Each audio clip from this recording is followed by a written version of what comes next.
ndale taonapo anthu kuno osiyanasiyana a ndale Sam. Ambiri amene afika kuno ndimati mwina ndisadakambeza mbiri taona ndithu akondwani na Nkhumwa alipo mpano ndimati mwina ucheze nawo then ndibwereka ndayikenaka kuti tione kuti tikumbira mkota motani. Mwina ati ticheze pang'ono ndiye akondwani na Nkhumwa amene afikanso malo ano kuti timve nawonso kulira kwawo. Mwina Honorable Kondwani na Nkhumwa, kulira kwanu nkotani tsiku la lero tikudziwa kuti malemu Soja Lucius Banda anagwira ntchito mwina titandikira zosiyanasiyana makamaka zokhudzana ndi ndale. Tikakamba zakundale Lucius Banda amaphatikiza ndale komanso kumenyera kwenekwene ufulu wa anthu marginalized communities. Nkhondo mwana yamba kuti anthu oti ndovutika anthu osowa akhale pabwino ndi nkhondo mwanu idzapitirira.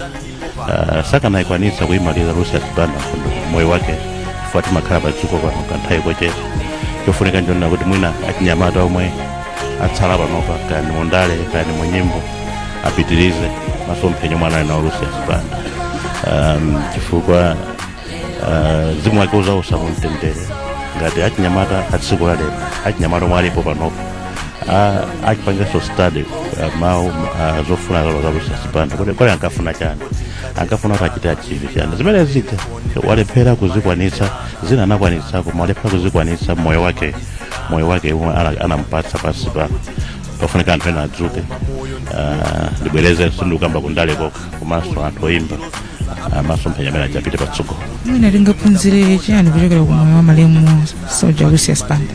Kusazikonda, kulimba mtima, chifukwa nkhondo mwana anayamba nthawi yovuta kwambiri.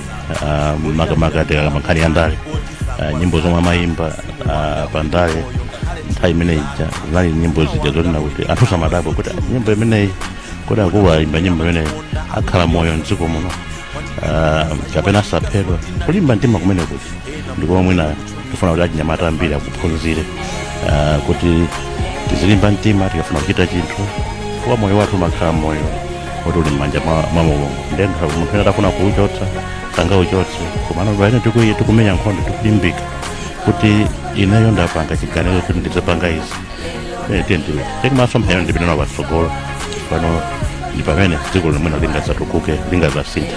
Mwina penipeni mudzakumbukira motani ngati ukundale anakhapo phungu wa nyumba ya malamulo. Nyumba ya malamulo imakhala anthu azipande zosiyanasiyana komano amaonetsetsa kuti ngakhale anthu tikusiyana maganizo pandale nyumba moja anthu azikhala molerana, anthu azikhalira limodzi, anthu azigwira ntchito limodzi. Imene chija chongoluzanitsa anthu ndi chomweno ngakhale amene anachoka nyumba ya malamulo naona kuti apalitu gapo pena pake munthu ena wachoka muno.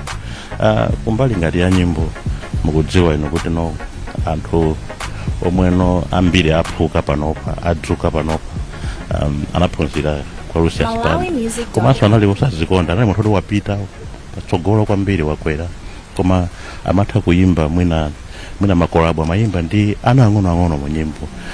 Zinthu zonena kuti mwina munthu anthu ena oti akwera kwambiri pandale, akwera kwambiri pa nyimbo sangapange maya amagwira ntchito ndi wina aliyense malinga cholinga cha atukuleso luso oyimba ena chifukwa luso lomwe linalo anafunitsitsa kuti alipange impati kwa anthuso ena.